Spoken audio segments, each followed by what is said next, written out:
How's it going, Nana? I'm glad you because I forgot. You want to get a haircut on your chin. Anyway, how are you, Robin? I'm good, thank you. How are you both? Oh, we're fine. I've been looking at all your photos and you've been really busy, haven't you? Yeah. I haven't got past seen them yet. Okay, lots of adventures. Bye, Grabs. You won't keep it here. I like the one with the emu. Was that the right? Oh, that one was actually, it was an ostrich. Yeah, that one was in South Africa. So that was about a year ago. Yeah. And there's only 2 ostriches on the whole piece of land, and they're both females, and they don't have any. There's no males there at all. So the reason I found out later, the reason why they're getting so close is because they're all frisky. I did that. I said the reason why they're getting close is because they're frisky. Oh, I thought they'd luck had changed. They try their luck. But, yeah, but anyway, I like going over them again and again. I think, Grandpa, you after something, Ray? No. I'm in the middle of downloading something. You'll have to look at his photos. It's just that he gets fed up with me calling him, see? No, that's terrific. It's nice to hear all what you're doing. Yeah. I think you've got lots of little bits around you. Oh yeah, What's this with the teeth? With the teeth. Is that teeth I can see up there? Up there, this is a bear skull. A bear skull? Yeah. Remember this? Remember I told you the story about getting that bear and eating it? That's the skull from the bear. Yeah. This I think is a skunk. You see a skunk skull? Yeah. And then these are some tortoise shells, baby tortoise shells that I found. Yeah, lots of things. This is actually the egg of one of those ostriches that I was telling you about. Oh yeah. They don't get fertilized because there's no males. So we found one. And we're like, oh, let's make a big scrambled egg. You going to eat it? Yeah, we did. There was apparently one ostrich egg like this is about the same as 21 chicken eggs. We were eating it for days. I've got it by the dozen at a time then. Yeah. It was huge. I was going to tell you something. Do you remember when we had that conversation when I was over at your place a while ago, and we talked about the war and your story growing up and everything, and I recorded. Yeah. So I had to listen to it, and it sounds really good. And I'm going to finish putting it together, and then I'm going to put it out so that you can listen to it, and so the family can listen to it. But it will be soon. Where are you going to put it? I'm going to put it on my podcast. Well, you're going to put that on there, are you? Yeah, I think so. It's such a good story. How many steps are you doing a day now? I do 2,000 now. I used to do 3,000. Okay. But to go all around my drive is just over 100 steps. So each time I do a round, it's 100. Nice. So you do 20. Now, I am down to 2,000 now. Yeah. It's pretty good though. Oh yeah, I feel quite chuffed. I know that I've got to wear myself out or I don't go to bed and sleep. I must just been telling him some stories, right, about the war. He wants to hear more. Speaking to mission control, are you? What? You're speaking to mission control. Yeah, mission control. Off to shoot a bear, are you? Well, I haven't seen any for a while because it's a bit cold here. I don't think they're sleeping yet, but they're definitely not here. He's off again now. Well, I'll leave you. Okay then. Okay, Nana. Take care. Okay. Bye-bye, sweetheart. Bye-bye. Lots of love. Bye. Welcome to the Wild Dispatch.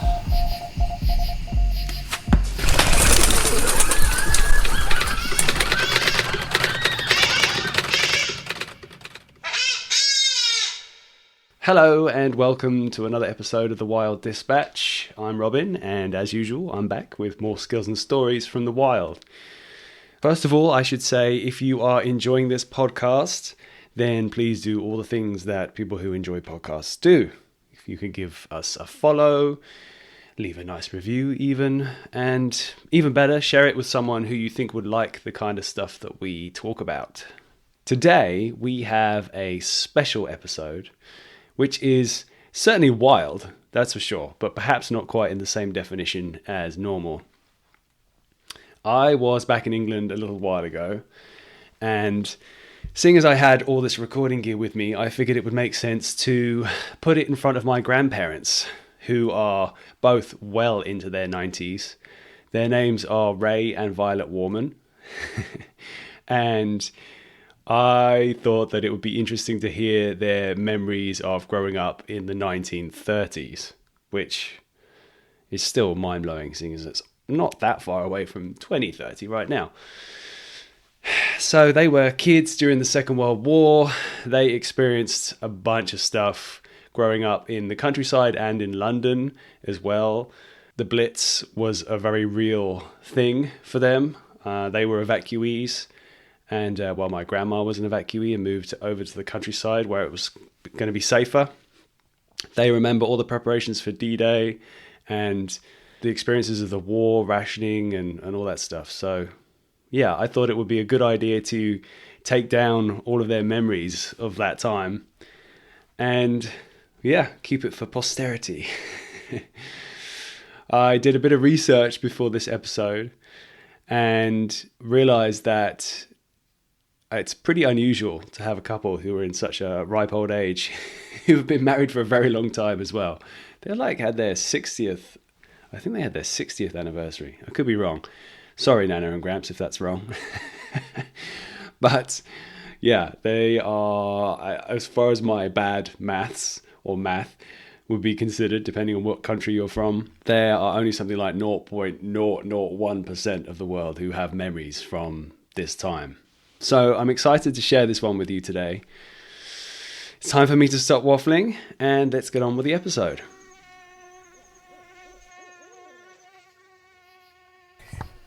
You got them? Yeah, okay. All right, I've just thought perhaps I've left them. Didn't think I... Now, where are you comfortable, Kevin? Robin? I'm fine here. You're fine? Are you comfortable there? I'm okay. Okay, let me If just you make are. sure we got good sound levels and everything. What is it you want me to talk into that or what? Both of you, it's fine. We can just talk normally and it will pick up fine. So don't worry about having to do anything different than you normally would. So, Yeah. It's all good. do you want to get Dad talk about what he knows with the war first? No, let him ask questions. Oh, that's fair enough. Right, that's what I'm asking you. What it was. Right. You ask questions. Don't move So- it. It's fine to move things. It's fine. Don't worry. You're going to move the table. Oh, it's not a problem. It's all fine. And the joy is I can always edit things anyway. I can, if there's a noise or something like that, I can take it out later. So Okay, So then. don't worry. Don't think about any of that stuff. Don't just No. act as if there's nothing any different. So what I've got in my mind, I'd love to ask you some questions about all kinds of different things, but in my head there's like three parts to this that I'd love to ask you about. What I'm You're thinking, going to have to talk a little bit I will. louder. Louder. Because Okay, so there's three parts I'm thinking about. I'd like to ask you both about your memories before the war happened. So when you were younger and what life was like then, and that side of things. And then I've heard lots of stories of during the war, but I'd love to hear those stories again and anything else that you can remember through that, the beginning of the war, how it progressed, rations and how everything changed during that time. Is that, you can hear me okay? Mm-hmm. Okay. And then I think also an element of after the war as well, once the war was finished. And I remember you told me before about the business that you guys set up. And you were just telling me about all the kind of hard work that you were doing and butchering like a quarter of the cow and all those things and that side of things. I'd love to hear more about that stuff too, but that would probably be like later on. So Can I'll I ask you pull questions. this closer and you come a little bit closer? Absolutely, let's do Because that. Do you have enough leg room? it's here and I everything. can always turn it like this.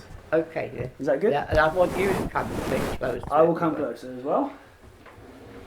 Right, thanks a lot. Okay, is that better? That's it. Okay. And also there's two different sides as well, because you both have different stories. I guess what I'm interested in is and it's not, obviously we don't have the same story, but in the last 5 years, I very much lived in cities, and I was in London and then also in Los Angeles, and then moved to the countryside. And that made a big change to how I see the world and being out in nature and seeing animals and all those things. So I was thinking that's an interesting to ask you, Nana, because you grew up in East London, right, didn't you? You grew up in Limehouse area, wasn't it? No, Poplar. Poplar, sorry. Poplar. But then obviously you, with the war, you moved to the countryside, and that must have been quite a big change. But obviously... I stayed there. Yeah, you were there the whole time, right? You were over in the Somerset the whole time. So I guess that's an interesting thing to me as well. I'd love to hear how that worked. So I guess let's start. Who wants to go first? You can talk about what you remember. Easy. You start asking questions. Go on, you talk. Okay, Nana. So tell me what you remember. You said it was Poplar, right? Mm-hmm. What you remember growing up there, what was it like? We only had 2 rooms in a house. I can remember way back. We lived upstairs, and we just had plenty of room to play outside. I found out at a later date that the houses were built probably about to the time of the middle 19th century. Okay. I don't know that I can tell you very much regards the very early days. Yeah. But I can go on a bit and say that there were schools around that we could go to. We started school at a very early age because they let us go when we were just gone 3. 3? That's young. Yeah. It's very... Let me see. I can't really tell you much more. And it comes to about the middle of the 30s. And I remember there was the time of the silver anniversary of George the Fifth. No, not the 5th, because there was the 4th one. The 4th, I suppose it. All right, the 5th. George the 5th. There was celebrations for his silver. What do we call it? The Jubilee. Okay. Silver Jubilee. Yeah. I remember there being lots of gifts given out for us. Oh yeah. All the children. Everyone celebrated this, and what happened in our street, all the people who lived upstairs would put their kitchen table out the window, and the men all put them down, so they would, from the upstairs window, and they put the tables all in the middle of the road. Okay. We were very lucky because we had a dead end. Opposite us was a railway, so there were no houses opposite. Okay. And so we had the whole street to play in. It was a dead end. It was a dead end. And it was where the railway station was. And there was a path the other side of the road for people to walk on who came from the station. But we had the whole road, that not many people being the dead end. Yeah. Plenty of plugs. So that was the time of the Silver Jubilee. So that was a big party. And Oh, that was a huge party, and I can remember that. How many people do you think were there? It was just the whole neighbourhood. the whole block was out there, Fantastic. and I can remember that. Can I ask a question as well? Pardon? I can ask a quick question. Yeah. So you said I actually read some of the stuff that you wrote. And you remember you said that you wrote some things, some of your stories from before. Mm-hmm. And I remember reading about your dead end road, and you said that you were in the top floor of the apartment, but then also that was only the top floor, and then the bottom. Oh, it was floor. only houses with up and down. Yes, but you also told me about something. It was like a brass thing in the corner of the room that you used to heat the water. Does that make sense? It was like a heating... No, a copper. A copper, sorry. A copper. It was called a copper. It was called a copper. What it was just a vat in a brick thing. You lit a fire underneath it. That was in the wash house. Okay, so tell me about that. The house was two rooms upstairs, 3 down, which other people had, and we had a wash house. And in the corner of the wash house was a brick, would you describe it? A copper was built inside a brick. Yeah, it was an iron copper, Okay. Yeah. U-shape, like a big saucepan. Okay. They must have been about 18 inches across, and underneath was a fireplace. You lit a fire in there to heat the water. And that was only about 12, 15 inches high. There was no Okay. tap or anything, was there? No. 'Cause you had to fill No, it you up had with to a bucket of fill water. that up. So how And did that you get was water in used. there? With a bucket. Oh, you just had to fill a bucket. You filled it up with water from the south. I found out that we were Poplar was one of 6 areas, the first to have fresh water go into the houses, which meant your own toilet and water into the house. Oh. And that was apparently one of the first things they'd done after doing all the cleaning of the water The system. big stink. The big stink. Okay. And this was one of the first... Ray, would you get me some water, please? Yes, yeah. Yeah. Okay, so you were just saying yeah. about the copper the was... copper. The copper heated very easily, and this was used for everything to do with heating water.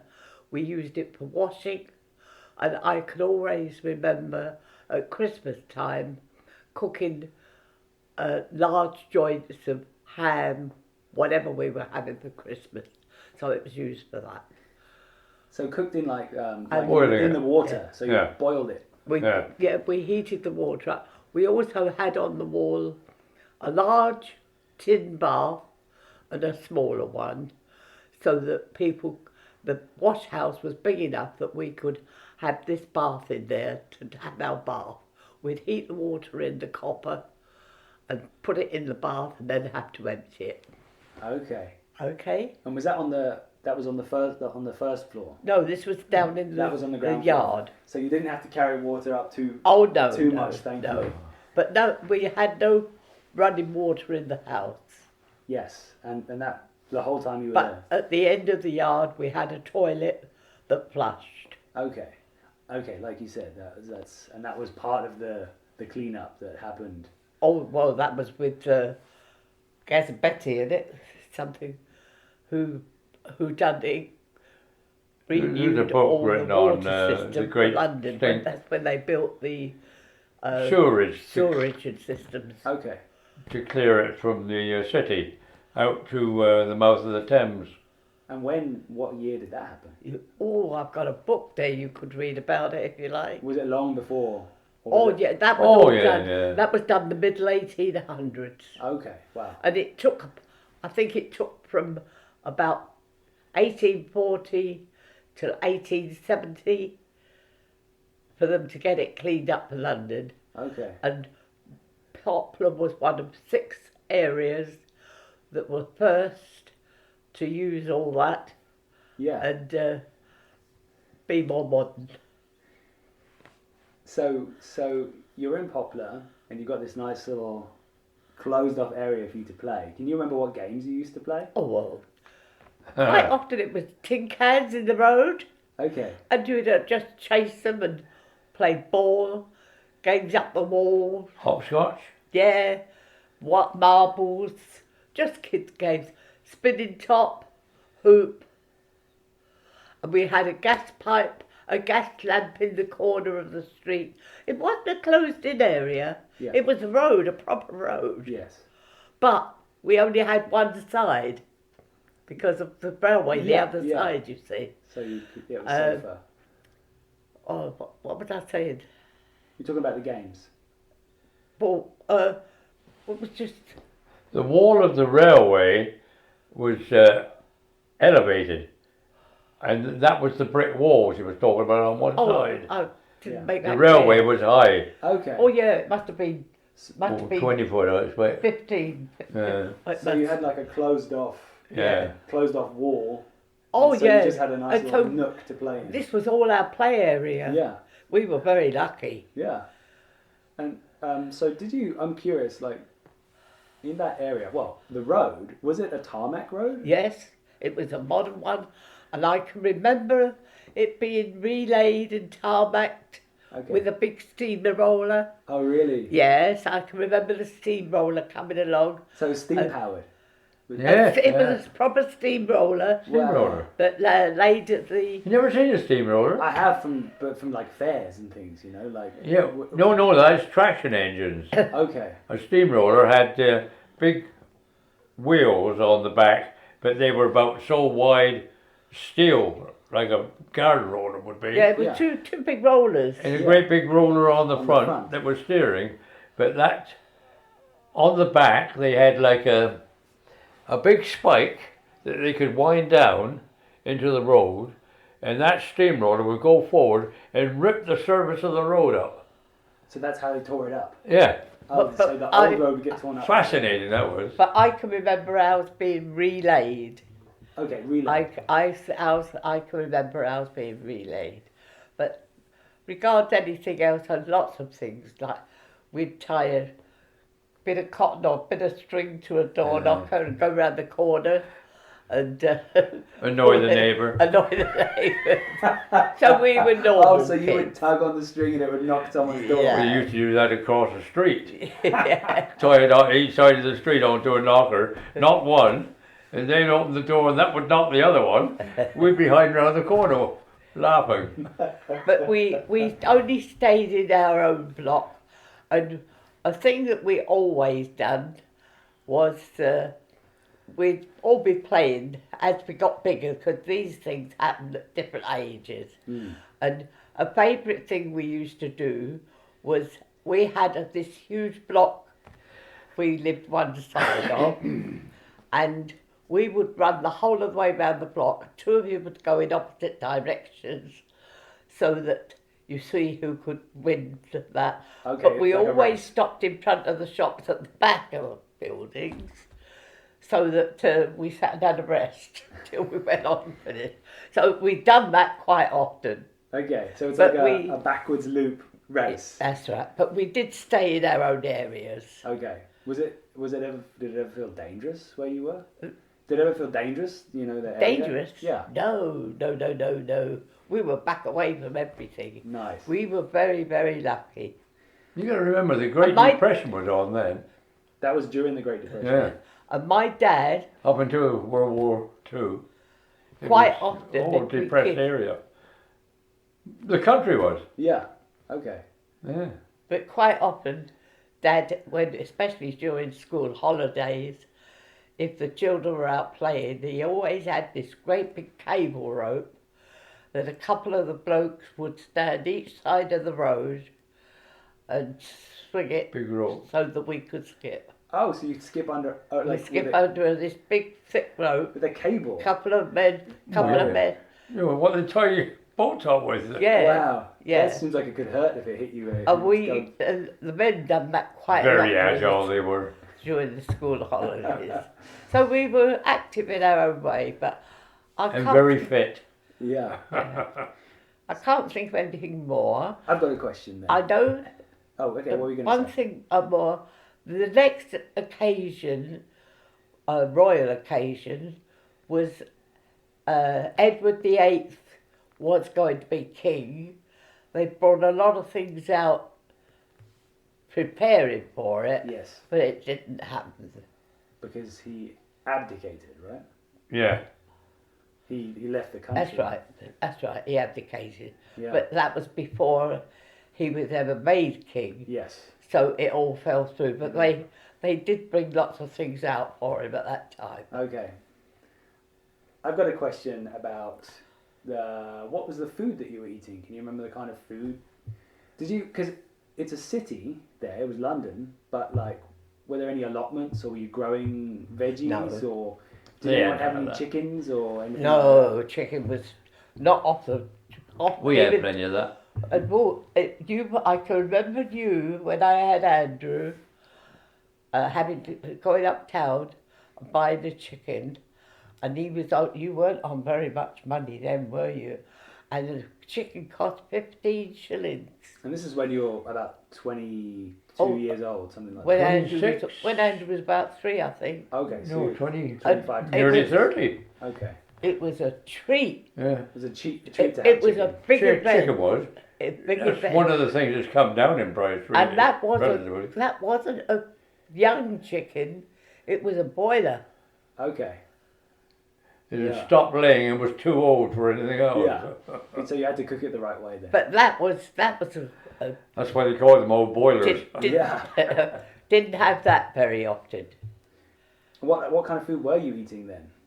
What food were you eating then? If your chicken was fancy, Oh. what was the kind of food that you were Are you having? talking at that, about when when you were I was young? a child? When you were a kid, can you remember the kind of stuff that you were eating? Well, we had whatever Mum put in front of us. We didn't ask for anything. Yeah. And a lot of things she done was stews, Okay. because she could make lots up with stews. Mm. We never went hungry, Mm. but Mum and Dad didn't know it easy. Yeah. We just ate what was given to us. And if we left anything on our plate, it was all put in the oven. When we come home from school, Yeah. we had something nice and hot because it had been in the fire oven. The oven And was it with was- a range.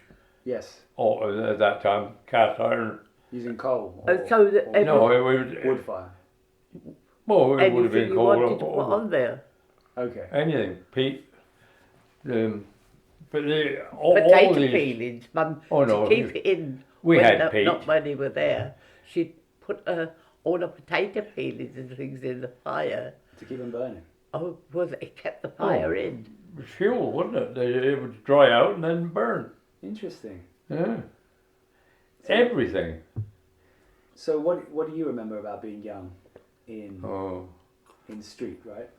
not a lot really, apart from burning the house down. So what happened with, you said this to me before, what happened with the house?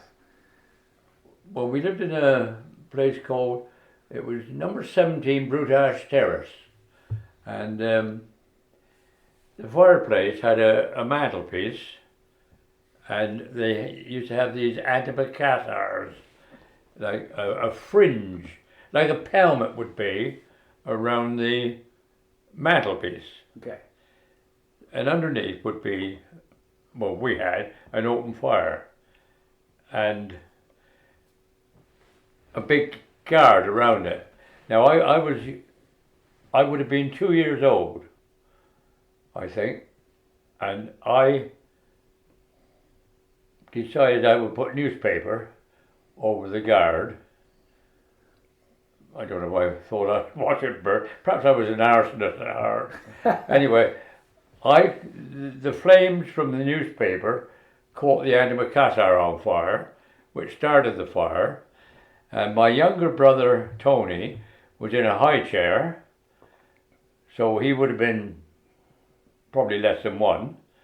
And Ronald, my older brother, was 2 years older than me, and he got hold of the high chair. I think my mother was next door. Okay. And he got hold of the high chair and dragged it outside and he was in the local press as a hero. They didn't put me as a villain. Luckily. I don't know what happened to the house actually, but I know shortly afterwards we moved, so I imagine it must have been quite a lot of fire damage. Yeah. Because we moved after that to a bigger house it was. A Clark's house. Yeah, well that was probably Clark's too. Okay, so a Clark's house. Clark's is the shoe company. Yeah. And Street is where Clark's is like. Well, they built a lot of houses in the headquarters, street. where the factory is, right? Yeah. So your dad was working for Clark's. Yeah. Ah, okay, that makes sense. So you moved to another house, but do you remember how your parents reacted at all? Like, do you have any? You just remember putting the newspaper. No, I don't remember anything about that. Anything other than that. I know a lot of people. When I was doing the ancestry, I came across a woman who lived in Street still. Through her grandson, he was doing the hereditary thing, and I found she was still living in the street through her grandson, and I went to see her, and she said, Elsie Waters, I think her name was. I'm not sure of her name. She said, I used to take you out in your pushchair when you were little. And I don't even remember her. But that was something that cropped up. One of our neighbours was called Lincoln Eads. And he was engaged, I remember, for 18 years. And then he got married, and someone said, why did you wait 18 years? And he said, I didn't want to rush things. I remember that clearly. So I'm guessing life was pretty different where you were in Street, although you were in a town still, right? Like it had a... Well, it was it's a town, village. Or was it was countryside? I mean, when I left it in 1948, it was still only 10,000 people. Okay, so still small. Yeah. So were you eating more grown vegetables? Yeah, we had a garden. And it was all used. Pigs. And we had about 5 plum trees. Okay. And we were... Pigs and chicken. Pigs and chicken. Pigs were during the war. We had chicken. No, we didn't have chicken. Gran had chicken at Brooks Road. We'd go about once a month to my grandmother, and she would shuffle around and decide on. She had a great big garden, and half of it was chicken runs, and we would go through various gates, and in these coppers, what they call, you had a copper stick, about 3 foot long, that they used to ram the clothes down when it was boiling. Oh yeah, for turning the clothes. It was called a washing. copper stick. Okay. And she used to pick up her copper stick, and we'd go down the garden, and she would walk around, shuffle around, because she was a fat old woman, very spry though, and she would decide on which chicken she decided wasn't laying anymore, and whack, right in the head. And we'd have chicken once a month. Wow. And An accurate blow to the head. she was very good. So this is your grandma? Grandma, yeah. I was born in her house, actually. Were you? Yeah. So I'm guessing then you had eggs a bit more regularly then? Well, eggs, yeah, eggs were no problem in the country. Okay. I mean, they must have been cheap too. Yeah. Because I don't recall buying eggs.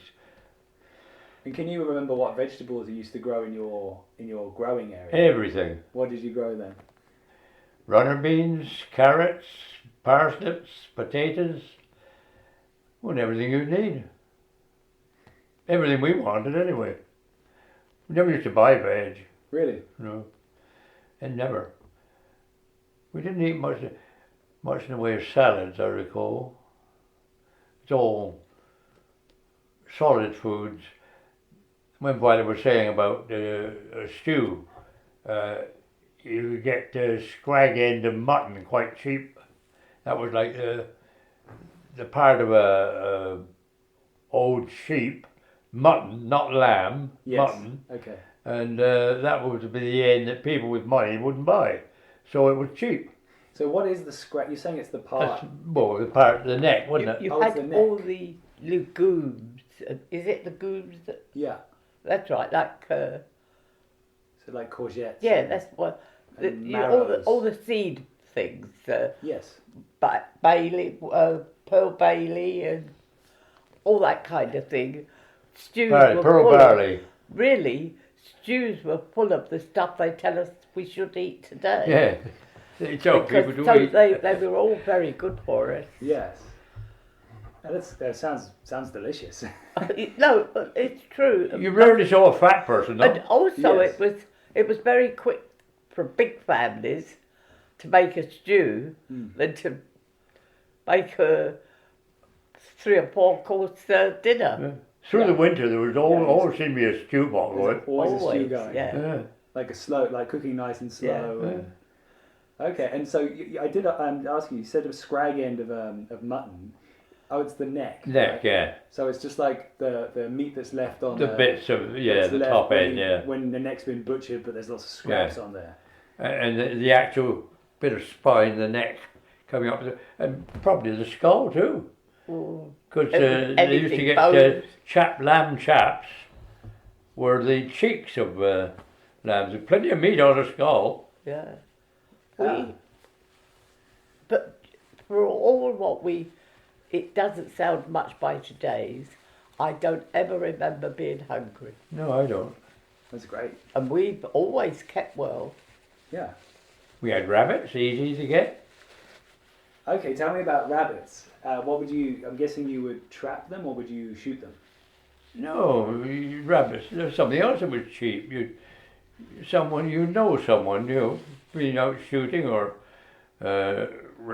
snaring, and you get a rabbit. Okay. Can I just ask, did Hannah go home with... She did. She went home with Oh. mum and dad. I thought she never out there all on her own. No, no, she's back. I think she's doing some work. Oh, okay. Okay, so rabbits. So there's always someone who's snared, or Yeah, because the yeah. farmers, I'm guessing it's the same then as it is now. Farmers want to get rid of the rabbits and Yeah. reduce the Oh, yeah. population for eating all the. This is years before myxomatosis, Okay. so there was no bad rabbits. And was there any pheasants or any other? Yeah, but we didn't get that. Later on we did, or I did, we used to go beating Yes. for huntsmen. Tell me what beating is. Well, you'd get in a row. We used to get paid, I think, 4 shillings for a morning. We'd get in a row and just beat the brush so that the partridges or the pheasants, or well, it wasn't grouse down here, pheasants, flew up and the guns were up ahead and they'd shoot them, as they flew over. Yeah, yeah. And as beaters, we'd get 4 shillings for that, for a morning's work. That's good. Yeah, it was good. Did you ever get the occasional bird thrown your way as well? Well, yeah. Well, you get a bird that's really hit with,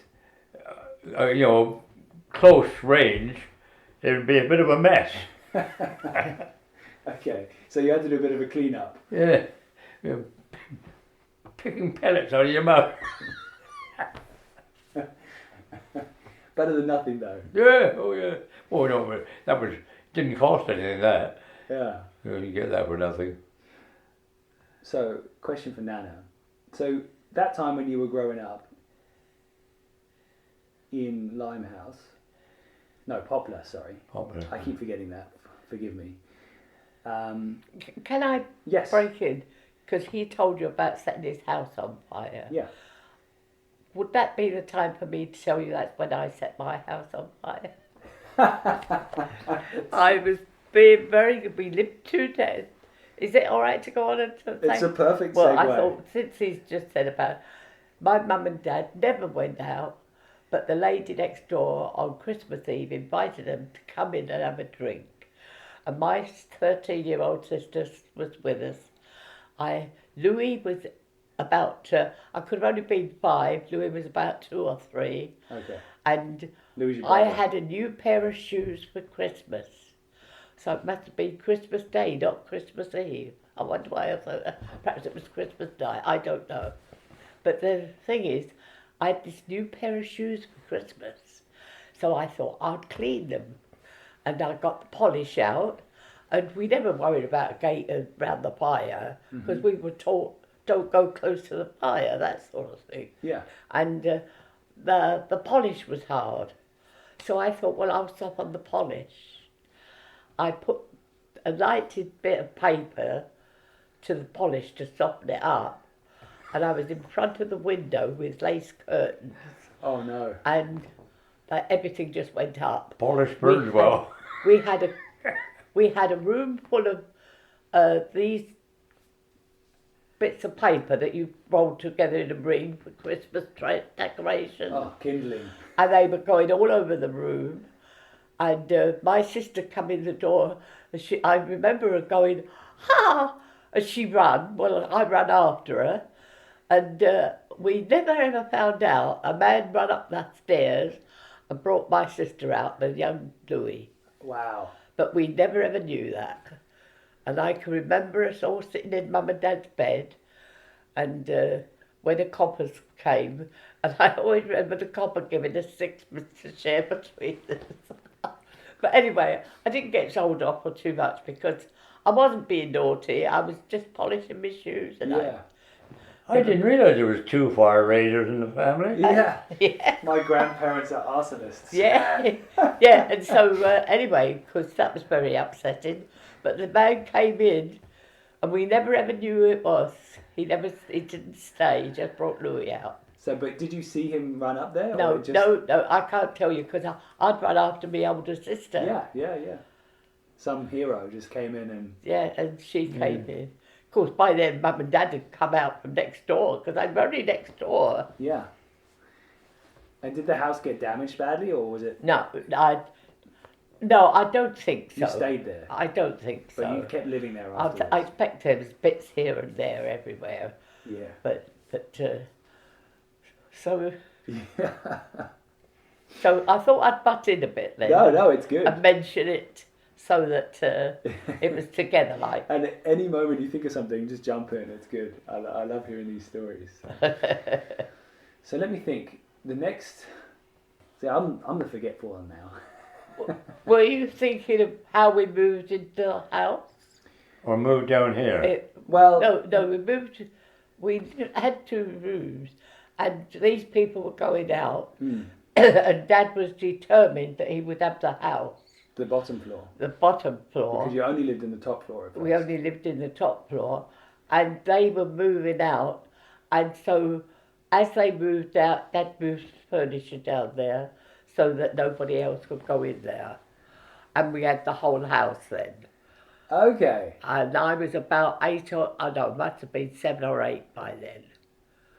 Okay. So you were renting the top floor, but then you just managed to get in there and... Yeah, and so, he got in and... and then was paying the extra rent for the oh yeah, the because he had to well. pay the rent. Yeah. But he wanted the house. He's like, right, moving in, making the decision happen. Yeah. Squatters. But how many brothers and sisters did you have at that point? You had a lot of siblings. Oh yeah, there were... Mum and Dad slept in the main room where we ate. Yeah. Their bed was in the corner. It was large rooms, mine. And my sisters, 3 of my sisters, slept in the second room. There was 1 bedroom there.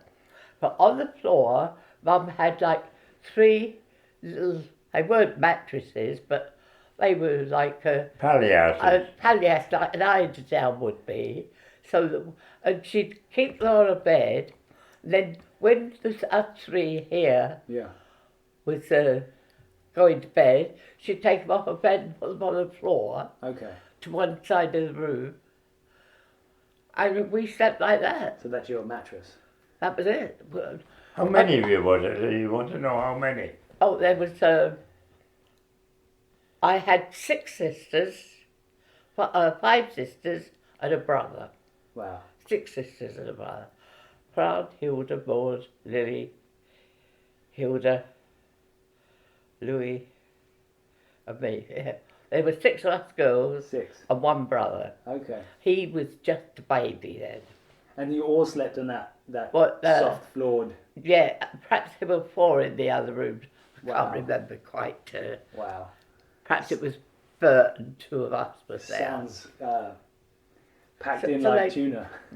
But Or that's sardines, I should say. yeah. Yeah. So then you moved downstairs, and then you had a bit more space, so that must have been nice. But how much later was it that things started to happen with the war?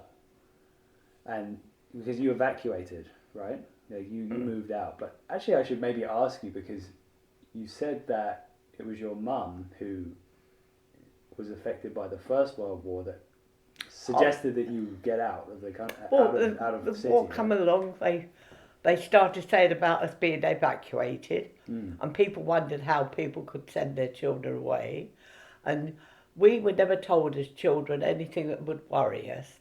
And my mum, I remember her telling me, when the Zeppelins bombed us during the war, she said a lot of people were killed. The Zeppelins. Yeah, that was the First World War. First World War, Zeppelins. Okay. They used to come over and drop bombs. And You tell don't me, hear much about that now. so describe like a Zeppelin to me. What is that? I mean, I kind of loosely know, but tell me what a Zeppelin is. A Zeppelin. An airship, a It's an windbag, airship. but rigid, semi-rigid, Okay, so it just looks like a big airship. big Yeah. cigar, Okay. pointed both ends. And did it have people in them driving them? Yeah. Okay. You've never heard of an airship? Yeah, I have, but I just. The engines, about 4 or 6 engines bolted on, and underneath would be a gondola with the crew in, and I don't know where they kept the bombs, but the rigid airship was on an aluminium frame, and it had airbags inside, which were filled with hydrogen then, I think, because they used helium later because of the fire risk. Yes. After the Hindenburg, I expect, in America. And Yes. as I said, I didn't find out until 2017 when I saw that they were commemorating, is that the right word, for something that happened 100 years ago. And it was a school in North Poplar, and they said there were more than 100 people killed. Because of these bombs. That was because of the Zeppelins Yeah. coming over. Wow. So And your so- mum would have remembered that. And my mum said, well, no, she said, because it'd be dangerous to be here. And that is why she didn't mind sending us away. They didn't have bomb aimers. They would look down and say, "That's the one we want," and drop them by hand. They weren't big bombs, not Just like the Second World almost War. like a grenade type. But Well, no bigger than that, but Yeah. I mean, about it would be about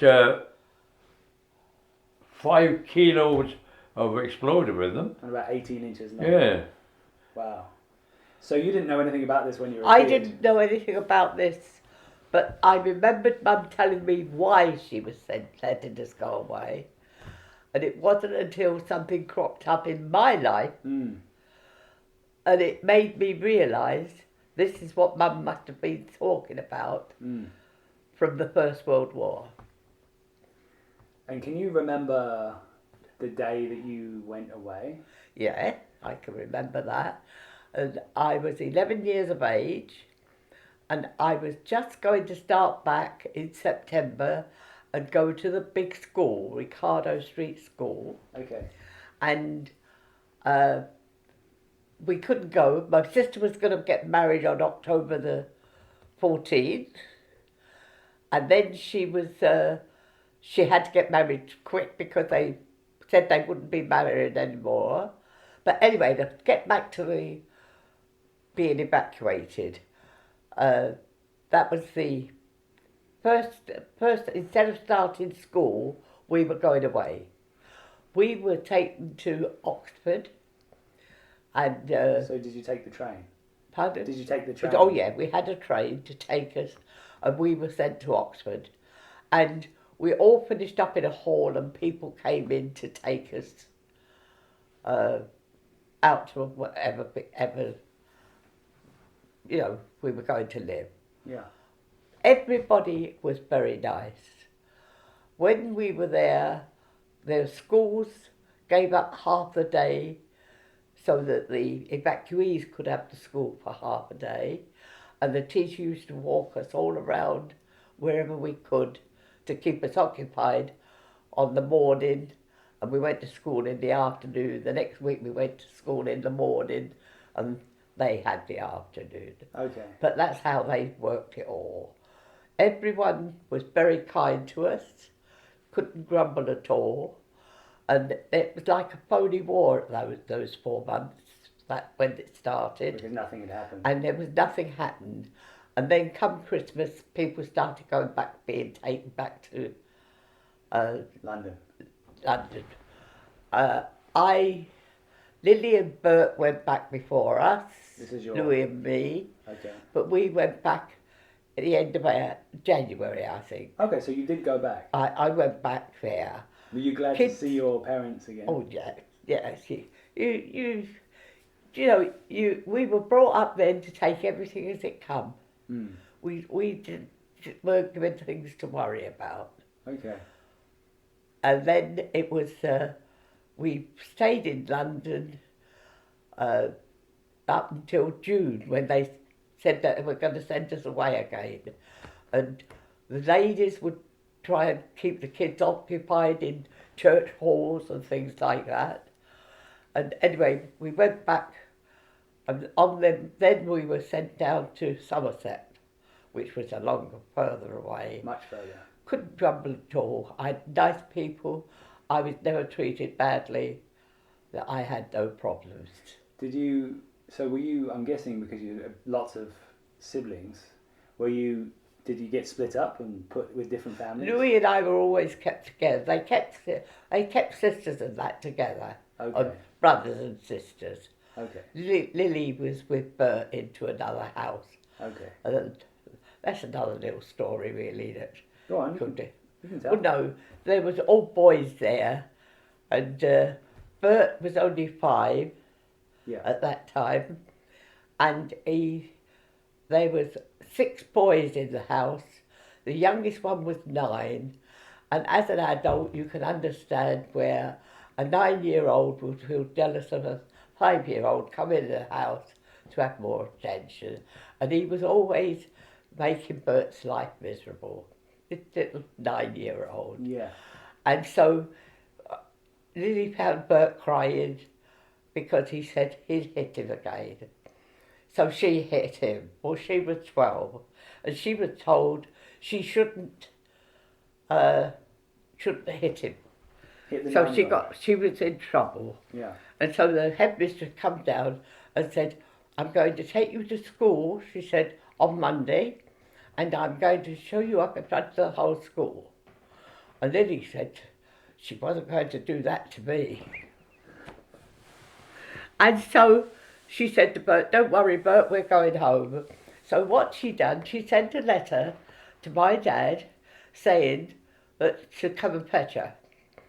And then the post was very, very good. She sent it on the Friday, and on the Saturday morning, the postman turned up, and on this envelope was written, "Mr. Bontoff, give this to my dad from an evacuee." Now, you can imagine what that happened in London. So, I mean, the post office get a card saying, "This is evacuee, come and get me," something like that. And so, but Dad turned up on Sunday. Saturday, he made the arrangements, and he went down there and he brought them back. And it was all done very sorry through the headmistress and the lady. It wasn't nasty, it was kids playing. Yeah. It was, nobody tried to say the family or anybody was nasty, they weren't. And so that was the story of Lily coming back. And she said, "I shall get home, I shall get him home." And she didn't need to because Dad came down. Okay. And how long did they stay in London before going back down again? They went away again with us in June. Okay. So that was that was beforehand. So at that point then, we're now in June and you get to Somerset. How big a change was it? Because obviously you've been in like you had space in the terms of like you had a high brick wall and No, railway, no, but no, then no, you're no. in the countryside. So I it must knew have been what a the big- countryside was because Okay. we went hop picking every year. Oh, you did? And we had nearly 3 weeks in the countryside for 3 weeks. Okay. And there we lived in wooden buildings that were whitewashed out, clean, new every year, and they were done so that 2/3 of the shed, the hut, was slats of wood. We took palliasses, is it what they call Palliasse. it? Palliasses, which is like a duvet cover. A canvas But a cover. canvas duvet cover. Yeah. And we would fill them up with straw, because the farmer had all the straw that you wanted. Yeah. We took pillowcases, and we lay on that for 2 or 3 weeks. Mum and Dad as well, the whole lot of us. And there was Franz, Bert, and Bert. And they were a couple then married. Yeah. And we stayed in there and we picked hops. But we only picked hops when we played up, because if we weren't being good, then we could pick hops, that sort of thing. So we knew what the country was. Yeah. And where was that at the hops picking? That was down in Paddock Wood. Okay, so like in the outsides of London, is that? Yeah, Or- that's Kent. Oh, Kent. Okay. Kent, Paddock Wood, or near Tunbridge Wells. Yeah, yeah. So Dad that's had south. a box there. He had 2 big chests, we called them, what he had made. And we had them full with everything we needed, which included a couple of stools. And there's no trouble at all. And the hops that you were picking, were you making beer? No, What were no, the hops no. for? The hops were beer. We had host houses, Yes. and They were only picking them. The So you're we picking the picked hops, them. but that was for And- for other the people. whoever was owned them. yeah. So was that like you were making a bit of money for the family that way? Or Oh. they made money. Yeah. Dad done extra work for him as well, things like that. But as soon as we got back, he bought enough coal for the winter and filled the coal cellar. So that was the way to get coal. That was the way. So he had coal for the That's winter. good. So a bit of summer work helps you. Yeah, yeah. Helps you through the winter. Yeah. So did you have many like jobs out when you were in the street, or Any what? jobs? Were you put to work as well? No, but I did work. I did early on. I did paper rounds. On a Thursday was the local paper. On Sunday, the Sunday papers, and then the News of the World was a big broadsheet about that thick. So like an inch maybe, or half an inch thick. Yeah, folded, and I'd deliver them, and I used to make money. But to get back to we had refugees, Yeah. evacuees billeted on us, and the first ones were 3 girls, bearing in mind my house was 3 boys. Okay. And You had 2 brothers. yeah, and these 3 girls came, and they had fleas. The people who came from London. Yeah, Had fleas. we'd never seen fleas before. My mother defleed them. We had a big kitchen table, wooden table, and she had spread newspaper on there, and she had a comb with very fine teeth, and she'd comb their hair, and we'd all sit round the table and go kill fleas. And squeeze them. Good sport it was. Anyway, someone turned up one day. She cleaned them all 3 of them. 3 sisters it was. Yeah. And she cleaned them all. And then some busybody turned up and said, oh, we can't have this. 3 girls and with there's 3 boys in the house. I think they were probably a bit older than us. And so they took them away. and the eldest girl, they put them in Wells, which was 8 miles away. Yes. The city of Wells. And the eldest girl used to visit my mother once a week. Still? Yeah. And for years she did that. And after that we had 2 others billeted on us. And they came from Dagenham, and their name was Rian. And were they boys or girls? Huh? Were they boys or girls? Well, it was one boy and one girl. Okay. Brother and sister. But they hadn't been with us for 5 minutes, and the father came down, and he had what they used to call a name for it, but it was a head where the face receded. You know, normally faces come out like nose and jaw. His face was like going inward. Yeah, like a man in the moon. That's an exaggeration, but like that. Okay. I remember that about him so clearly. And he said, "We're not staying here." And he went. So we didn't have any more after that. Oh. But the how old were you and your brothers at that point? Well, I was 11 in 1942. I went to grammar school. So 11, 12, something like that. Yeah. And Ron was two years older, and Tony was 2 years younger. You all right? Yeah, I'm all right. Good. Are you all right? Your glasses are just there, so watch out. Hey? Yeah, Your she'll sit on them. Okay, that's all right. Okay, just I making know. sure. One event during the war, we used to. There was a place called Red Rock. Okay. Up on Ivythorn Hill, and they had a tank range there. Anti-tank gunners would practice up this valley, and they had up the top of the valley they had a railway track across, and a canvas tank would go down, and they'd shoot at it. That was during the day. Yeah. 5 days a week. Now we'd go up there because the Home Guard used to be in trenches, because that was the main road from the south to the north.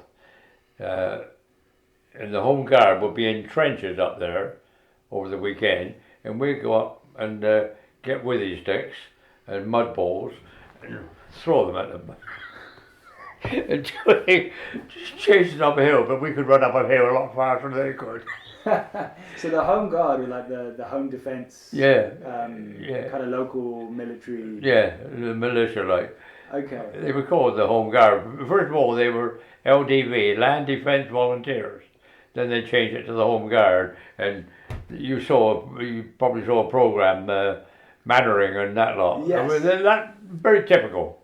Okay. And we would go up this tank range on the weekend, looking for any unexploded ammunition. Yeah. Because we'd make fireworks out of that. And but there was a lot of rabbits up there because it was a haven. And we'd catch a rabbit, either shoot it with a bow and arrow or snare it. And there was a cave, Red Rock Cave. We'd light a fire up there, skin the rabbit, cut it up in pieces, stick it on sticks, and we'd hold it over the fire, and it was always charred on the outside and raw on the inside. But it tasted lovely. Was it tasty? There was one thing that happened. You said that fellow that lost part of his hand with. Oh, that was Mick Miller, yeah. Throwing up a bullet or something. That was he had a 20mm cannon shell. That's a big shell, right? Yeah, quite big. 20 millimeters. That's that's enormous. Well, it's 2 inches or something, or 1.5 inches. Yeah, 20mm was Orlican fired them, and Beaufort's fired 40mm. But anyway, these 20mm, we get ammunition from planes that crash on the moor. Okay. So we never had any trouble getting raw materials. To make fireworks. To make fireworks, yeah. Well, I blew a wall down the fire. One of the fireworks I made, but that's another story. The what was I saying? You said about the one who had a bullet and blew his head. Oh yeah, Mick Miller. He was the ironmonger's son in Glastonbury, and he had this 20mm shell. And my mate was Blackie, Blackmore his name, Black. I can't remember, something Black. Anyway, he was with him in the loft, and he couldn't get the 20mm shell out of the casing. Okay. So he'd get the cordite out of it. Yes. And so he got a hacksaw, and of course he generated heat. Yes. He had it in a vice. He generated heat. It exploded, and Blackie, my mate, was stood there when it exploded, and he ducked. And where he'd been standing was a big hole in the wall where the cannon shell hit, and Mick Miller had all his left hand like blown off. It was a skeleton. And he had his hand grafted in here for weeks, months, to do plastic surgery and put. But his hand was never more than a claw afterwards. But it was covered with skin and flesh. Wow. Yeah. Wow. So it just blew all the flesh off. Yeah. That's probably wild. the fire, the heat. Because his hand would have been right by the where I had the hacksaw. Yeah, Mick Miller. Sure. Ironmonger's son. You also said with the fireworks that you made, you blew a whole wall down. Tell me about that. That was down my uncle's house. He had a long garden, and then there was a stone wall, and step ladders each side, and the other side was allotments.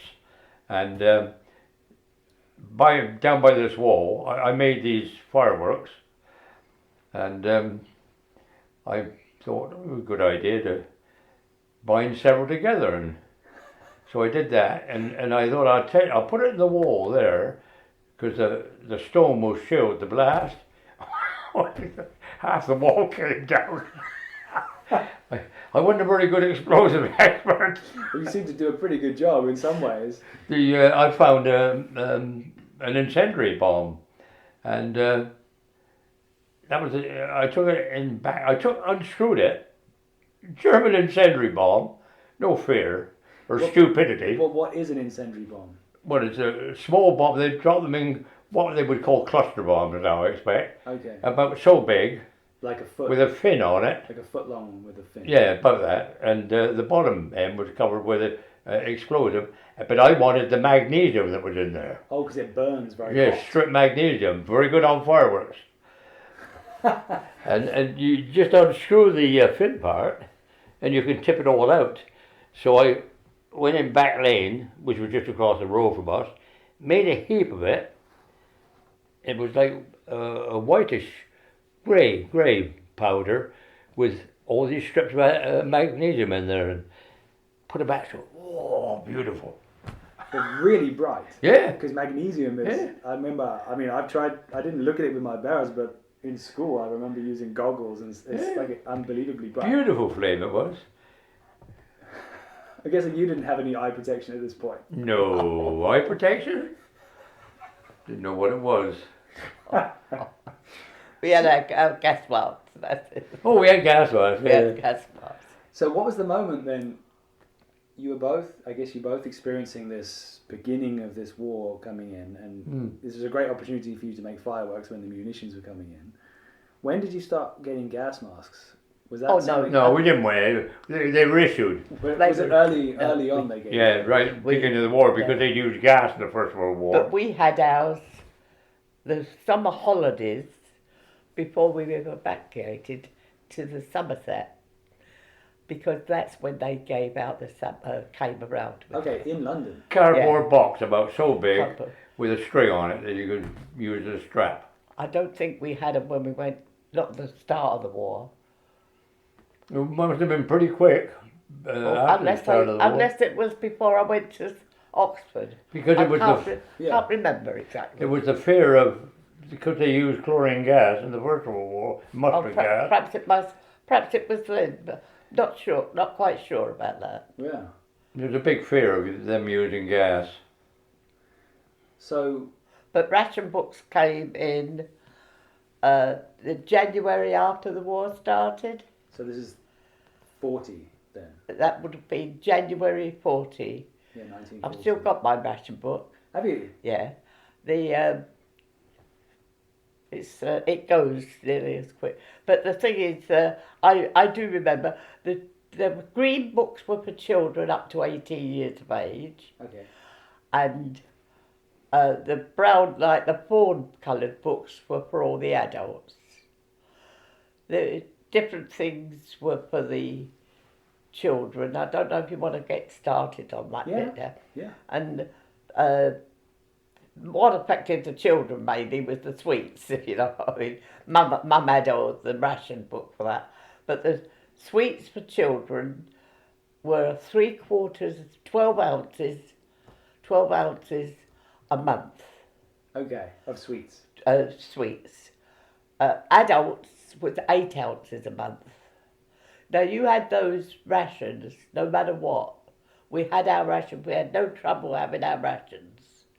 So I think rationing is a very good thing.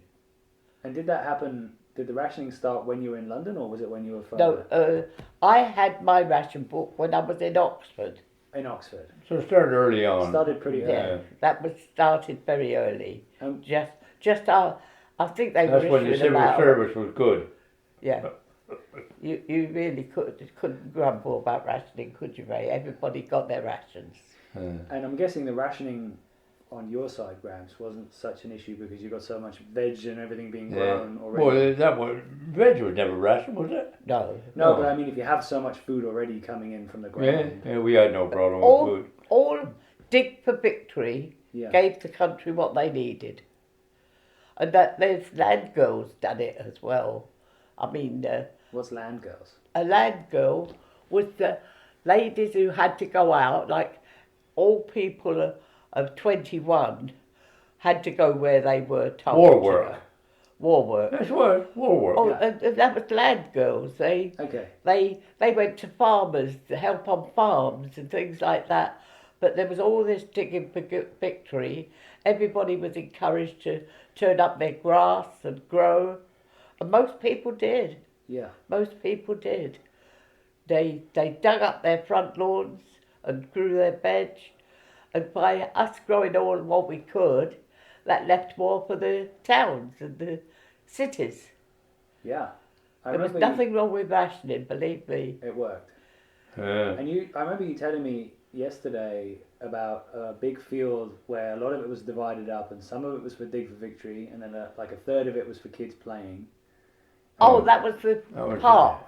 The park. Eastover park. Park. And that was in London as well. No. This was down in Bridgewater, that. Bridgewater. In Bridgewater. Okay, so there's a big park area, Yeah. and then that was like how many acres is that park? Well, if you could think of going down to John was 3 or Street, 4 acres. You know where 3 or you 4 go acres, down yeah. St John Street? Okay. You know where you come out from Western Island Road and round into St John Street, Okay. and then you go down, and there's a little opening, and it leads up to the playing field. Okay. You go down to the whole of that block, and then you go that way, and you go into the park there. Okay. And it's about 3 or 4 Oh. acres. Yeah, and when we first came down here, they were all full of railings. They would shut the park at night. Okay. But, Why were they full of railings? pardon? Why were they full of Oh, railings? Well, railings. The railings were keeping the children in the park and things like Oh, that. so it had like fencing around Fencing, it, stopping yeah. people from Stop getting children from running in the road. Oh, so it was done. Okay. It was all the trees there and that. Yeah. But the thing is, my brain goes every so often. It's okay, don't worry. And so anyway, and what they done, when they brought the Yanks in, and this was 43, Christmas 43, and they brought them in, and they used up, or it was nearly half the park really, wasn't it? Yeah. It was just split up the way they done. Yeah. The Yanks stayed on one, and actually there were swings down where the Yanks were on that side. That's where the swings were. But then centre part was all dug up for the growing, and that left just a little bit over the back. When I say a little bit, it's the whole width of this big long block sort of thing, but it wasn't as much. So like a And size that's of where a they football could play field. in the field. Okay. But people took no notice of any rulings that came in. They just accepted it, or didn't they? Nobody ever said anything. No one complained. No. I keep getting dry. I don't know why. Don't worry, don't worry. You're talking. Yeah, that's You're what yapping. happens. Are you guys okay to carry on, or do you want to have a break, or we can No, stop? I We can, because we can talk more again tomorrow. It's fine. Well, no, we can talk. What time do you need to have dinner? After I have a dinner, we had to. I don't think we'll be worried. Okay. We won't be worried I just about want to make that. sure that you're not worried No, about. it's if you need something. I might need to go to the bathroom quickly. If Yeah, that's go all on right. over there. Okay, good. As long as you're having fun. Yeah. don't want I you to- shouldn't try and lock the door though, Robin. We won't come out there. Okay.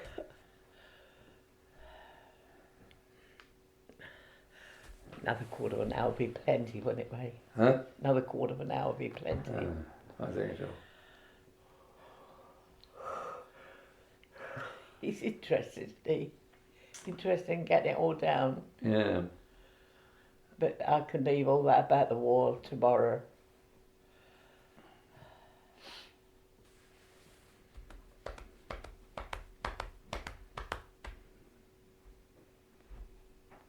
That'll do us, won't it? That'll do us 5:45. Mm-hmm. We'll make it another quarter of an hour, all right? Yeah, absolutely. And then we'll come over in the morning. Okay, sounds good.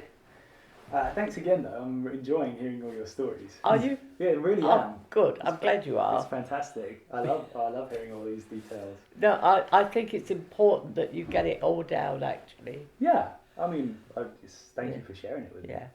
So I don't know where you want to go on from there. Okay, so I did have a question in my mind.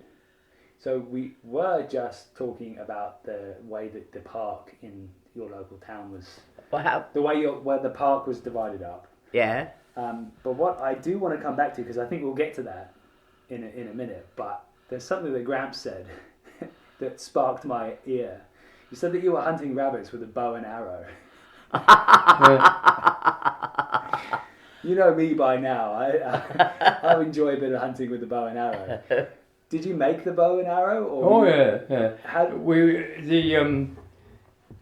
Up on Ivythorn Hill, it used to be called Street Hill, but Ivythorn Hill, on the north side of it, had been coppiced, and there was a lot of hazel. Okay. You know, when they coppiced, they cut the, like they do with the withy trees down there.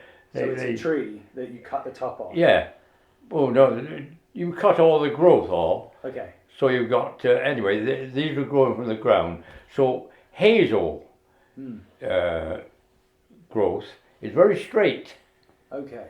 So they were the arrows. Perfect. And then the thicker ones, that thickness, About a thumb. bit more than that. Maybe like an inch or Yeah, two across. you just get that, cut a notch top and bottom, put a piece of string on, and that was the bow. Yeah. And you'd have a half a dozen arrows, or as many as you wanted. No, just make a point on them. Yeah. And there was always pheasants' feathers around and pigeons' feathers for the flight. And you just do it and just split the top end and stick the feathers in, and then bind the back end. So that was the flight. And So how many feathers would you put on the back? well, we probably only used one, so it came out each side. So there was like two, Okay, so it's like not three, or not carefully angled so it was twist in flight. I expect it was done so quick because I can't wait to shoot it. You usually lose all the arrows, you see. Anyway, you go up there and these little bunnies would be feeding, and you'd see them, and you'd get as close as you possibly could, and whang, and possibly once out of 50 perhaps you'd get one. Oh, really? That was good enough. Oh, yeah. And how close could you get when you were taking As a close shot? as you possibly could. How close was that? Like 5 yards, 10 yards? Well, it depends whether you were going, if you were going downwind, you know, you could get closer, or upwind. I don't think he realised it was just a kid doing what he thought. Yeah. We used to have fun. So you get these rabbits and you take them home, or you just, like you said, No, you no, cook we- them over the fire? We were savages, cooking them over the fire in Red Rock Cave. Brilliant. So you're just pretending to be cavemen. Yeah, and that same area, it's quite steep leading down the road where the road was cut through, and the halfway down would be the trenches that the home guard would use, but when you had a gully, that would fill up with snow in winter, and we'd get tin trays from the pub, Yes. and toboggan down there, because there was a fence at the bottom, but if you missed the fence, you would end up in the road. But you never thought of that. You'd always say, I'll hit the fence, to your chain link fence. God, I'm surprised I ever survived. Oh. Right, well then, Kevin, this. I'm sure there's How are we for time? We've have got another 10 minutes. Another 10 minutes or so. I'm going to put my Do phone one in- more thing and then just make it all. Yeah, okay. I'll set a timer on my phone so that I don't... Yeah, okay. Oh, you're thinking of it batteries, are you? No, I'm just thinking I don't want to take too much time. Oh, you're So you not. said we can finish at 1:45. Don't worry, I mean, No, we've but got I- lots of time to stop and think. Okay, so let's carry on where we were. At the time when the park was being divided up for you, and you had some, Gramps I'm talking to right now, had some evacuees were coming and staying, and then they came and went. Dig for Victory was a big thing then. You know what? Dig for Oh, Victory. yes, it was. What was Dig for Victory like for you, Gramps? What was what? Dig for Victory. That when you, I mean, was it kind of just carrying on It more? didn't of the matter same? because we'd always been brought up that way anyway. So it was just on Gardening. was it a larger scale, or you just carried on nothing? No, really we just changed? carried on. We didn't go in the park and do We it. didn't. Others, they had. We had That a big was a garden, range. and so the garden, we were always self-supporting on veg. Always. Yeah, we grew all what we could. We had, in the garden, we had a cherry plum tree, a Ponzili plum tree, a Victoria plum tree, one apple tree, black plum tree, and my mother used to bottle all the... And I started off bottling, didn't I, Ray? Yeah. I used to have a shelf full of bottled food, tomatoes, fruit.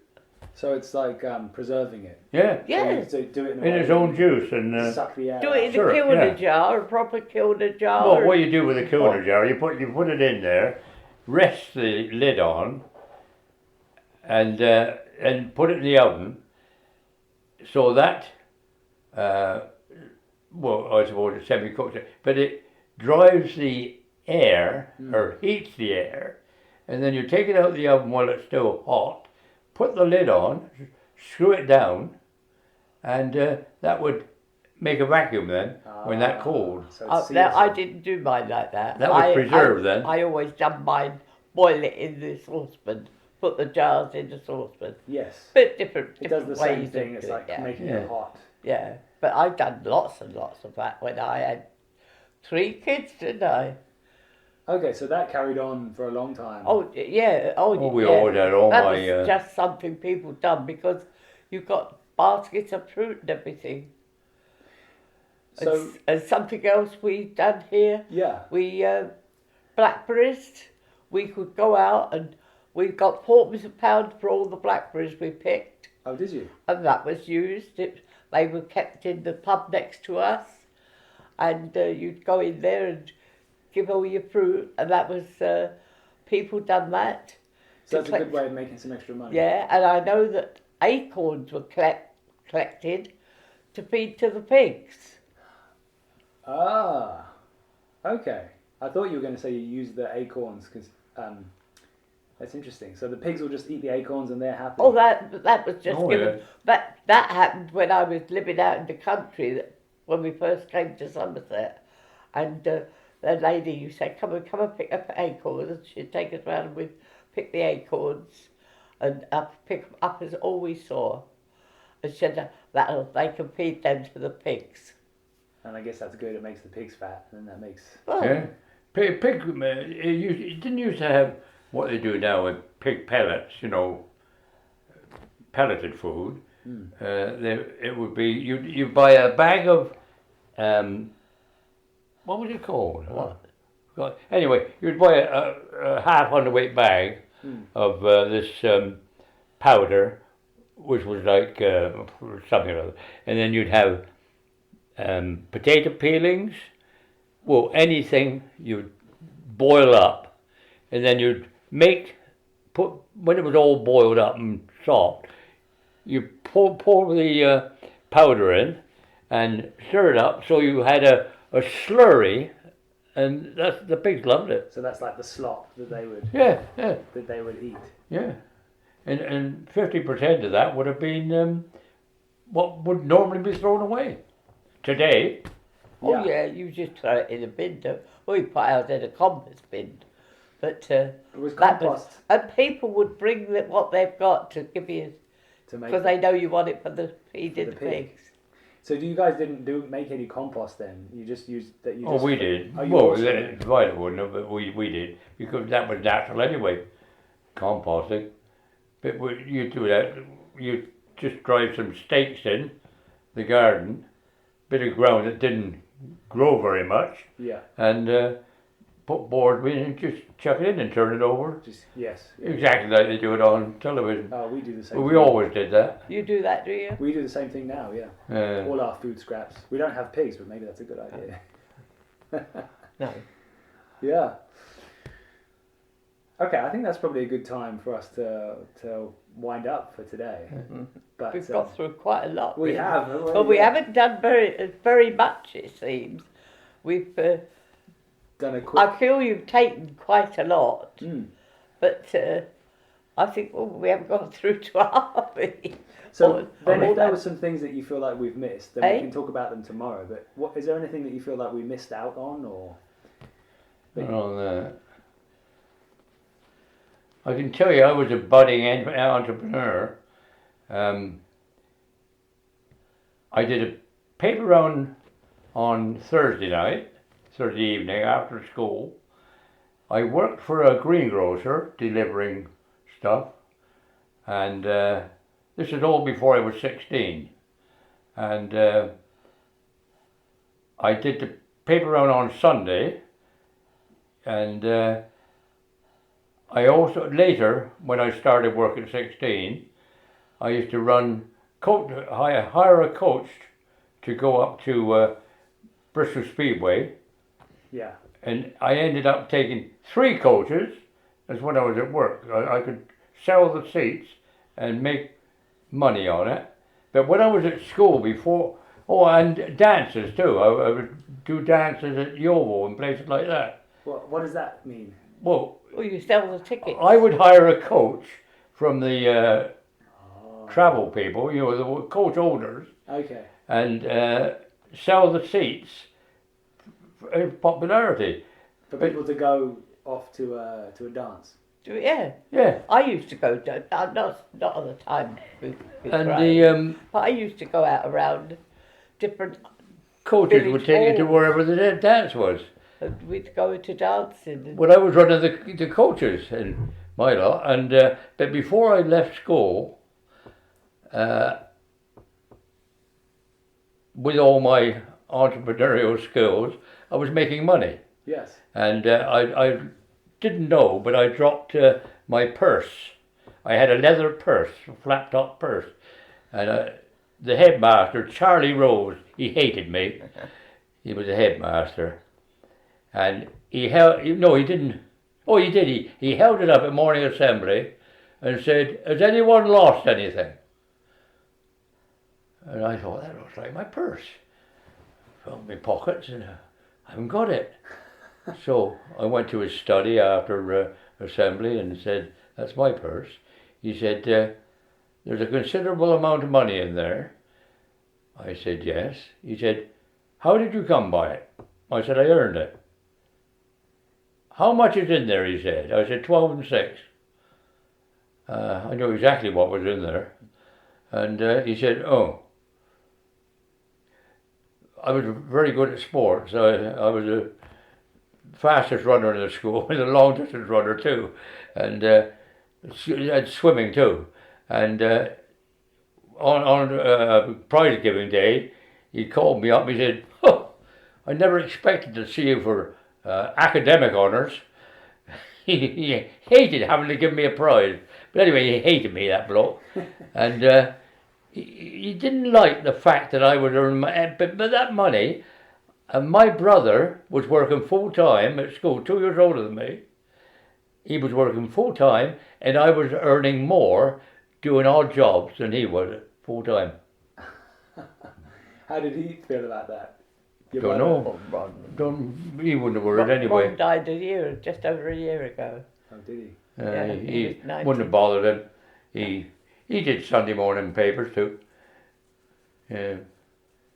So I guess that entrepreneurial streak carried on. Well, no, you see, I joined the Navy when I was 17 and a half, so it stopped. If I hadn't joined it, I had to go in the forces because it was national service. Oh, it was it? Yeah. Well, I would have had to have gone in at 18, and 17 and a half, I could join the Royal Navy for 7 years and 5 on reserve. But the first 6 months wouldn't count, not until I was 18. But that was 7 years serving and 5 years on reserve. But I would have, I didn't have to, the reason I didn't join the Navy was because all the draft, when it was my turn, they were taking them in the RAF. And I didn't particularly want to join the RAF. You didn't want to be in the Air Force? No, I wanted to be a pilot on a carrier, fleet air arm. But we had a new headmaster. Charlie Rose retired, or got sacked, I'm not sure which. But the new headmaster was Bradley, and he said, I didn't get matriculation on my school certificate. And he said, I think he must have been an ex-pilot. He said, I can't get you in as a pilot. All right? All right. Yeah, all right. I can't get you in as a pilot, he said, but I can get you in as a navigator. And I said, no, if I can't drive the bus, I'm not interested. So that was that. So I was a radio operator. But the funny thing was that navigation became one of my abiding passions. Didn't it? Navigation did. Yeah. You tell you. I was a born navigator. Your dad That's is- something should have told me earlier. Dad would tell you, he went to night school with Ray when he was 13, 14. What? Your dad done it all with him. Oh, really? He went out with him to do the... Astro navigation, that was, yeah. Yeah, So I guess they came in handy yeah. Yeah? sailing Oh, around. yeah. So that's how it's worked out. That headmaster knew what he was good at. Yeah. Lucky. Yeah. Well, we didn't finish up in the middle of the Atlantic, so he must have done something right. Anyway, I could find my way home. We'll carry on in a bit. We'll come tomorrow. over we'll come over before 9:30. Okay. Yeah. All right. Yeah, sounds good. And then Thank you, though. we'll have to do that because you'll be on your way tomorrow afternoon, won't you? We will, yeah. But I was thinking also, we've talked before over the computer as well, haven't we? When we, you know, I call in and we can do it that way as well. If we want to hear, I'd love to hear some more stories then, because I can set it up to record our conversation then as well. So if we're doing it while I'm in America, and I can time it right. Well, But we don't have to worry about that right now. We can figure that out later. fair enough. Yeah, you know, we go on sometimes if you're on Facebook or whatever, and we can chat that way, or we could figure something out with that. I'm sure Jill could give you a hand, or Kevin could give you a hand as well. Oh, I go on with computer. Yeah. But I'll tell you what, you never have to worry when something goes wrong with mine, because When she presses the wrong button. I don't press it. No, he likes, what he does, he likes, Ray, the difference between Ray and I, have you switched that off? No. The difference between Ray and I is, he loves change, and I hate change. And so he gets me all going nice, and I'm getting on fine.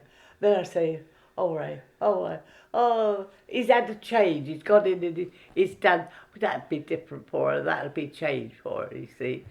And I do mine out because I don't take change very easy. I think you're doing pretty well. How old are you now? What, 95? Yeah. 95? 96 in April. 96 in April when you're we're not chatting doing, to me on we're Facebook. not doing bad. Yeah. I mean, Ray will be 23 in May. 23? I wish I Oh, was. really? Or did I say 23? 23, you said 23. Nice. He's got it on record. No, there. so we are very fortunate, really and truly. Yeah. But although we say we're very fortunate, we do what we can to help ourselves. Yeah. We do. I keep Gillian. She's been fed up because she's done so much exercise now. Yeah. And she's had enough. And I think she realises where I still go out and done me Still walk. gonna work. And I think while I can do that walk, I shall be all right. Yeah. How many steps are you doing now? No, this last week I've cut it down from 3,000, and as long as I do 2,000. Yeah. But as long as I sleep at night, then I know I'm doing enough exercise. Yeah. It helps, right? Well, the thing is, I don't want to not do enough that I'm Don't laying sleep. awake at night because I'm not worn out. No, I felt exactly the same way. It's funny because I sleep much better. I have to exercise almost every day. Otherwise, I don't sleep as well. Well, I sleep all right. I mean, last night we turned in at. It was exceptional last night. It's not like that all the time. We turned in at 10, and I never woke up till gone 4 o'clock, 4:30. That wasn't bad. That No, wasn't that's bad. That was good. But it was a good one. But I watch it. They think I don't, but I do watch it. Like I went out today and made sure I took tablets. I'm having trouble with my tablets right now. But I made sure that I saw myself right to be able to eat today. Yeah. It's good. You got But I don't know how she'll get up. But I've not had any signs of any trouble. No. So if I don't eat too much tonight, You got an ulcer. Okay. yeah. But never mind. It could be worse. Believe me. There's a lot of people. They're not my age. They're not even 80, and they can't move their hands. They can't move their body, and I think we're very fortunate, No, both of us. I think you're doing fabulously. I mean, Raymond does a lot for me. I can't. How can I put it? I need to hold on, as you realise. I need to hold on, and I do have to be very careful. If I'm tired, I can't do as much as when I'm not tired. That's normal. But for getting myself, and the biggest problem is not just my body. When I had my cataract done, it wasn't done quite right, and how it has affected me. But I got 10 years out of it, nearly 10 years out of it. So I don't argue on that because I think I couldn't see properly before that. Yeah. And what I done, I've lost my train of thought. Oh, it was barely noticeable that when they went around the periphery, Yeah, the I iris. said, well, there was one little tiny spot that wasn't quite right. And over the years, this has created, she's had to give me, increase the light, my glasses all the time. And it's caused a prism. She said it's the prism that's gone. And this has affected my eyes. So what I'm doing, when I gotta go, I gotta get myself focused. Yes. To go. To choose where you're going. And I can't afford for people to knock me slightly off my balance. Yeah. But we get through. We manage. We don't manage so much, do we? Yeah. You know now that you mustn't move. You mustn't move too quick. I'm next to you in the kitchen. So we've got a hell of a lot to be. And you don't have any trouble. Your eyesight's been marvellous, hasn't it? Yeah. But he doesn't realise that he's not this young man anymore. I need a bit more light for these crossword clues. Anyway, don't waste your... No, it's fine. That small print, I need a bit more light to read this small print now. No, I mean, that's marvellous. It's a tough life. Yeah. No, that's why I say I know they made a mistake, but I got 9 years, 10 years out of it. Yeah, better where than it I was. carried on with glasses. Yeah. There's But one I of the do things I realise- got trouble with. If I don't stand upright, I get cramp. But we can't grumble, Robin. We can't grumble. No. I mean, there's a lot of people not doing what we're doing. No, it's true. It's true. But anyway, Robin, I'm pleased you're interested. Oh, I'm very interested. I'm good, Thanks for the because I mean, stories. it'd be Move this out the very way. easy for people to be bored if you're saying too much about things. Nah. So, you know. But anyway, I All right. hope you find it useful. I do. Thank you. And we'll chat again tomorrow. If you guys Yeah, okay have the then. energy and excited about it. And I'd love to talk more. Thank you. Okay then. If you But want to borrow an umbrella, there's one here. Oh, is it raining? I have a rain jacket, so I'm okay. You've got something? Yeah.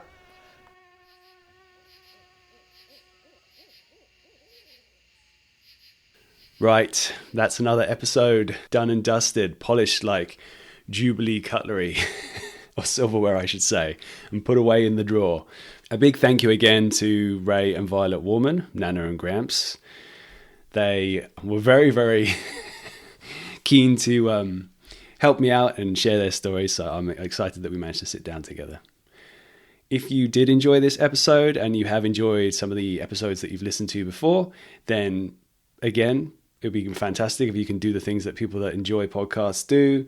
Give the show a follow, share it with a friend, even write a nice review if you can. If you also have any other ideas for guests who you think would be good for the podcast, then feel free to give me an email at thewilddispatch@gmail.com. Right, that's all for now. Thanks for listening, and until next time.